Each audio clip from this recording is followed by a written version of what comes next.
Well, that happened. They gave us exactly 1 episode, 1 week to be angry about the sacred timeline, and then they were like, so we realize you don't like it. So what if we broke it?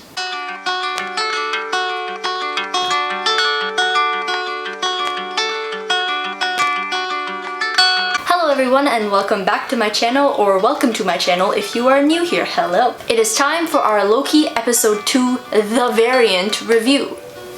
I have done my makeup to match. Also, I got a haircut just in time for the reveal of the Loki variant. I'm not saying I'm a psychic, but anyways, if you were upset that nothing happened in the last episode, I'm gonna go out on a limb here and guess that you are a little less upset with this episode. Before we get into this review, please make sure to subscribe to my channel to watch any new videos, and like and or comment on this video because it very much helps with engagement. Thank you. Alrighty, let's get into the video. The Variant episode starts us off in 1985 Oshkosh, Wisconsin, which I did not know was a place, but I guess Oshkosh B'gosh is from somewhere. I don't actually know if Oshkosh B'gosh is from there. I feel like it should be, because how many Oshkoshes can there really be? We start off in Oshkosh, Wisconsin at a Renaissance fair where a team of hunters have arrived looking for variant energy. The variant energy leads the hunters into a large tent where one of the hunters gets magicked and her eyes start to glow the green of Loki's magic. She starts fighting and or killing the other hunters to the theme song of Holding Out for a Hero by Bonnie Tyler. Once victorious, the variant takes a bunch of reset charges and takes them and the hunter with her through a portal. I would just like to say, I am no detractor of a dance song fight sequence. I personally very much enjoy those. But if we were gonna have one in this, would it not make more sense for it to be a main character rather than a random hunter? Unless this hunter is about to become a main character. I just think that it would have been cooler if it was like a Loki versus Loki fight scene, but maybe we can hold out hope for that in a future episode. Please. Please. I'm just saying it would be really cool. Now I hope I am psychic. Oh, another thing. It's a little weird that Holding Out for a Hero is playing for the Loki variant's work. It indicates that the hunter under her possession and that Loki variant by proxy is actually the good guy, which would make the Timekeepers and the TVA the bad guy. Again, I am very sure that we are going to find out that the Timekeepers are actually the bad guys mid or end of season. It just makes logical sense. We don't know anything about them, they're shadowy figures that we've never actually met. They're going to be the bad guy.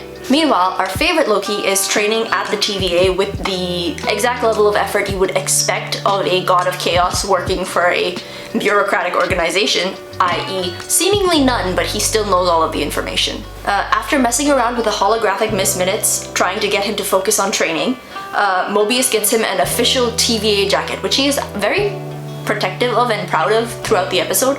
And he takes him to the team debriefing of the Ren Fair event. During said briefing, Hunter B-15, who is the woman who put the time collar on Loki in the first episode, whom I still do not like, makes fun of Loki as they show different variants of Loki that they have captured and or pruned throughout their time in the TVA. We also find out that Loki is a very frequent variant, which makes sense because, like, obviously a god of chaos and mischief would not do what is expected and what the Timekeepers want. Professor Loki, as he is called when he explains the difference between two different kinds of magic, and the rest of the team go to the Renaissance Fair, where Loki tries to stall for time so that he can get a meeting with the Timekeepers, but Mobius and the hunters who have dealt with Loki variants before are wise to his tricks, and they reset the location anyways, without finding the hunter that the Loki variant took away. In the debrief Mobius has with the judge after the mission,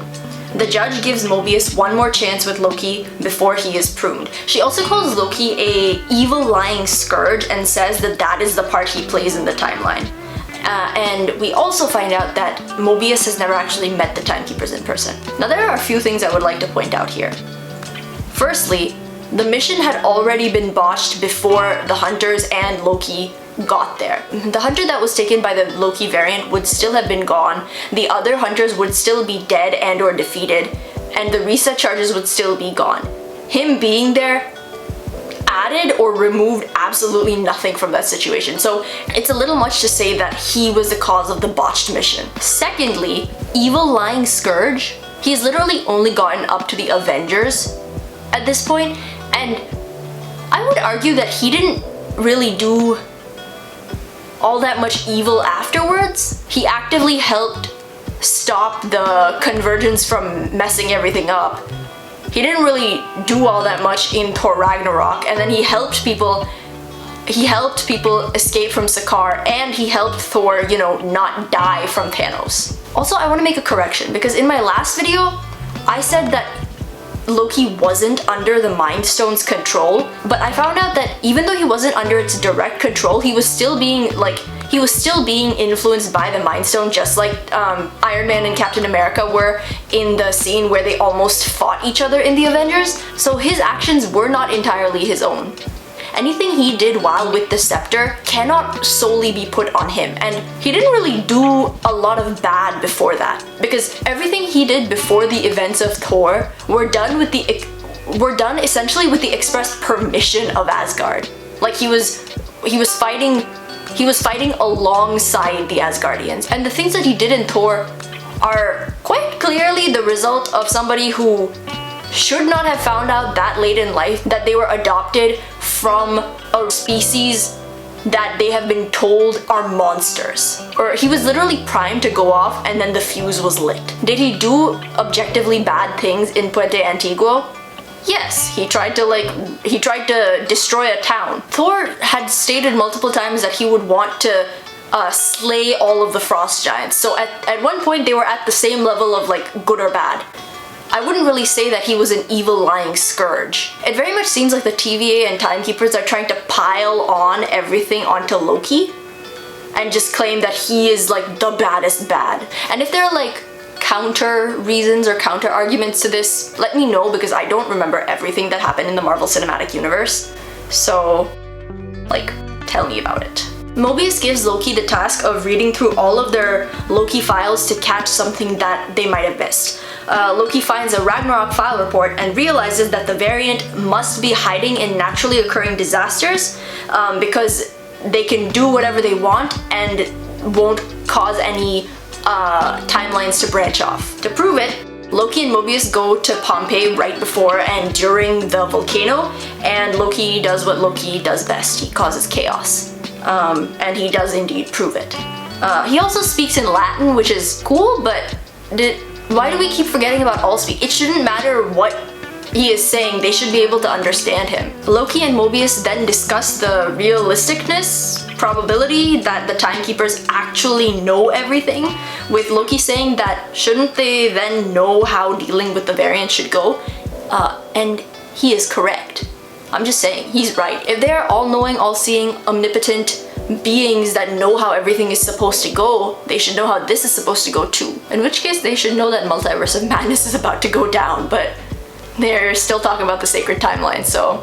Mobius then recalls the blue bubblegum that was given to the little kid in the church in the first episode, and using that and the new knowledge that they have, they determined that the Loki variant is hiding out in a superstore in 2050 Alabama during a hurricane. After pleading with the judge for a bit, Mobius gets the chance to take Loki and a team of hunters to that time-space location to find the variant. In the greenhouse in that superstore, Hunter B-15 and Loki come across somebody who has been enchanted by the variant, who also passes out when the enchantment is passed on to Hunter B-15. Loki tries to play this variant and pretends to want to join them, but as another Loki, they also know what's up and attack Loki with the enchanted people while the actual variant is doing something else behind the scenes. And what they're doing is setting up reset charges. Meanwhile, the MIA Hunter is found by Mobius in a traumatized state, saying it's real, and she also reveals that she has accidentally given away the location of the Timekeepers to the Loki variant. The Loki variant finally shows herself, a blonde lady Loki, as her plan kicks into gear. A bunch of different reset charges go off at once in various different parts of time-space, effectively bombing the sacred timeline and setting off so many branch timelines that they won't be able to put it back to normal, creating what is likely going to be the new multiverse. Lady Loki waves goodbye to our Professor Loki, and just as Mobius and the Hunters get to Loki, he follows her into her portal to who knows where. And that is how the episode ended. My thoughts on this episode. Not a lot happened, but also a lot happened at the same time. Like the ending of the episode was a, oh shit, what are they gonna do now kind of thing. Because considering that Lady Loki has been murdering a bunch of hunters, do they have enough people to fix the branch timelines? And also based off of the past 2 episodes, we have learned that they have a very limited amount of time before a branch timeline branches off to the point of no repair, and that since there are so many happening at the same time with no preparation, it is completely possible that there's not going to be a sacred timeline anymore because they are not going to be able to stop those branches. I am very much looking forward to this next episode. Another thing that I found interesting during the Loki versus Enchanted Peoples scene is he said, "I would never treat me like this." And in Disney, either everything means something or it's a $1 million joke played on us because we really liked one character. I'm still mad about Ralph Boner. So, I think it is possible that this Lady Loki might not actually be Lady Loki. Now, I have done my Google Foo, and in credits, Lady Loki's name is Sylvie. Now, Sylvie, according to the Marvel Wiki pages, is Sylvie Lushton, who has Loki powers but is not actually Lady Loki, and she was effectively created when the Asgardians came to / were reborn in Oklahoma. I don't really know why that happens, but it looks like she has the powers of Loki, but she is not actually a Lady Loki. It is possible that the reason why they had such difficulty with this Loki variant is because it was not actually a Loki variant, it was somebody else. Another person who she could be is Amora the Enchantress, who also has a similar aesthetic to Loki, but is blonde and either really has a thing for Thor or really hates Thor. I think it varies between different comics, but she has the type of magic that this Lady Loki shows in the episode. Oh, and thirdly, I'm kind of sad that Mobius is going to think that Loki betrayed them, because like, he really didn't. Like, there's really nothing that he could have done.